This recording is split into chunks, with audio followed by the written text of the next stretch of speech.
Bonjour à tous et bienvenue sur boursicoté.com pour cette nouvelle analyse technique du CAC 40 en clôture avec une séance qui confirme la reprise haussière, puisque hier nous avions cassé et clôturé au-dessus de cette zone des 7725 points. Je vous avais indiqué que c'était un niveau assez important à préserver. On est venu le tester aujourd'hui, cette zone s'est donc transformée en support, puisqu'après une ouverture haussière, on a rebondi après un test sur cette zone, et en clôture, le CAC 40 termine à 7754,55 et gagne 0,21% par rapport à la clôture de la séance précédente. Donc on confirme ici le retour dans une zone un peu plus neutre.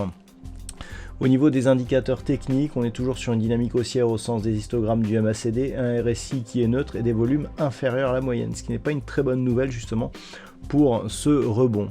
Au niveau du palmarès des valeurs, donc le CAC 40 est en hausse, ça se ressent sur les valeurs, puisque nous avons par exemple ST Micro qui gagne 2,33% ou Thales plus 2,14%. Derrière, Société Générale, AXA ou Accor Hotel sont sur des hausses légèrement inférieures à 2%.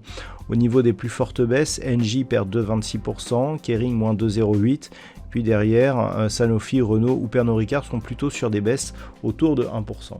Donc un marché plutôt équilibré à la hausse, il n'y a pas de forts écarts. Donc ce qui est intéressant, c'est effectivement le fait d'avoir validé cette zone des 7725 points. On continue, donc même s'il n'y a pas de nouveau plus haut significatif aujourd'hui, on continue à valider une tentative de rebond. Du côté des États-Unis, c'était un peu plus optimiste suite à la diffusion du NFP. Les indices américains ont ouvert sur une note assez optimiste, et on a encore une fois de nouveaux records sur les indices américains, comme par exemple le S&P 500 ou le Nasdaq. Donc le CAC 40 ne fait pas le figure, on est encore très loin ici de ces niveaux records. La perte de devise euro-dollar a un petit peu baissé, mais pas suffisamment semble-t-il pour créer un engouement ici autour des indices européens. Donc par rapport à cela, on a cette configuration technique qui se confirme, on est désormais nettement au-dessus de la moyenne mobile 20 exponentielle, donc dans une dynamique qui s'est neutralisée, mais comme je vous l'indiquais, il faudrait au minimum atteindre ici 7855 points pour commencer à avoir un biais positif. Pourquoi cette zone? Simplement parce que c'est la zone de point haut que nous avions ici, c'est la zone vers laquelle évolue actuellement la bande de Bollinger supérieure. Donc sur un contact ici sur cette zone, effectivement on reprendra un biais positif, mais pas avant. C'est-à-dire que là, on est dans une phase de neutralisation.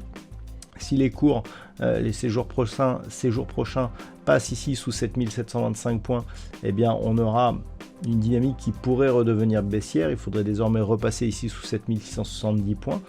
Mais globalement, tant que l'on est au-dessus, c'est neutre avec une perspective haussière. Donc si les cours continuent à monter. Voilà, pas grand chose de plus à dire sur cette configuration technique, tant elle est dans la lignée, la continuité du mouvement des bougies précédentes.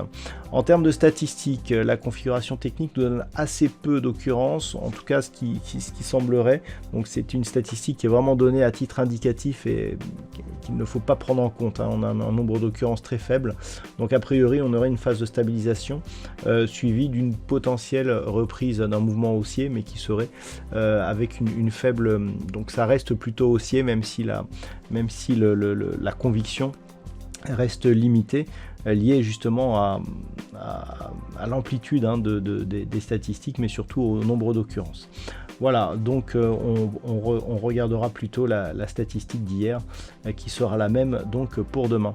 Voilà ce que l'on peut dire pour aujourd'hui. Je vous souhaite de passer une très bonne soirée. On se retrouve dès demain pour d'autres analyses techniques, toujours sur le site boursicoté.com, avec un marché américain qui sera fermé pour cause de jours fériés. Bonne soirée à tous.